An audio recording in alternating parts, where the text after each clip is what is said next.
একটা মাত্র স্ট্যাটাসের কারণে আর একটা মাত্র পদের জন্য মাশরাফি বিন মুর্তজার আজকের এই অবস্থা। অথচ মাশরাফি বিন মুর্তজা একজন ক্রিকেটার ছিলেন এবং হচ্ছে সবচেয়ে বড় কথা হচ্ছে উনি হচ্ছে এই জেনারেশনের আইডল আইকন ছিল। যে মাশরাফি বিন মুর্তজার জন্য মানুষ চিল্লাইতো, ইনজুরির কারণে মানুষ কান্না করতো। যেমন আমিও পার্সোনালি মাশরাফি বিন মুর্তজার একজন বড় ফ্যান।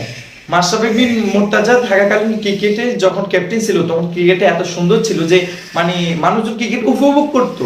এখনকার ক্রিকেট দেখে তো মানুষের হার্টবিট বেড়ে যায়, খেলা দেখতে বসলে মানুষের কত হয়রানি হইতে হয়, জিতে আমি হাইরে যায়, তারপর আবার হারা ম্যাচও হঠাৎ করে জিতে যায়। এগুলো হচ্ছে বাংলাদেশের ক্রিকেট থেকে এখন মানে মানুষ ভালো কিছু আশা করে নেয়।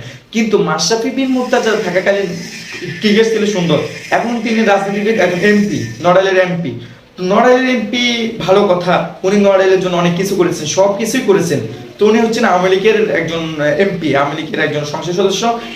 সেই কারণে একটা স্ট্যাটাস যেন কেন দেয় নাই, ছাত্রদের পক্ষে কেন দেয় নাই, সেজন্য ওনার বাড়ি ঘর ভেঙে মানে ভাঙচুর করে লুটপাট করে সব মানে এক সাইড করে ফেলছে, সব উল্টাপাল্টা করে ফেলছে। তো এগুলো কেন করছে, কেন মানে কে করছে এগুলো দেখেন। বৈষম্য বিরোধী ছাত্র আন্দোলন সমন্বয় অবশ্যই এরা অনেক কথা ক্লিয়ার করে দিয়েছেন।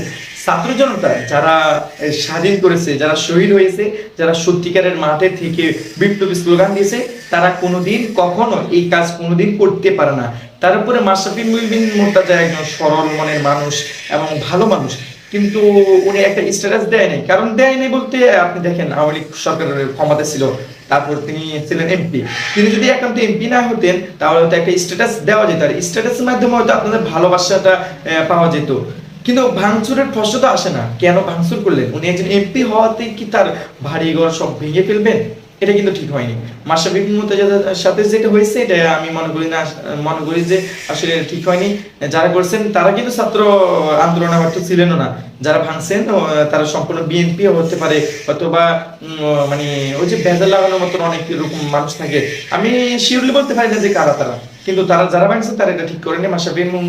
মাশরাফি বিন মুর্তজা একজন ভালো মানুষ, একজন দেশে থাকার মতোই মানুষ। উনি যেন আওয়ামী লীগ চলে যাওয়ার কারণে চলে যাবে এমনটা নয়, কিন্তু আপনাদের যে পরিস্থিতি এখন দেখাইছেন সেই কারণে হয়তো মাশরাফি বিন মুর্তজা এটা নিয়ে কিছু বলবেন না, আর হয়তো দেশেও থাকবেন না। এটা কিন্তু ঠিক করেনি। মাশরাফি বিন মুর্তজা একজন ভালো মানুষ আমি মনে করি। যারা এটা করছেন এটা ঠিক করেনি, এখনো যারা করতেছেন আপনাদেরকে চিহ্নিত করে রাখা হবে। আপনাদেরকে পরবর্তী সরকার গঠনের পরে আপনাদেরকে আইনে আনা হবে ইনশাআল্লাহ।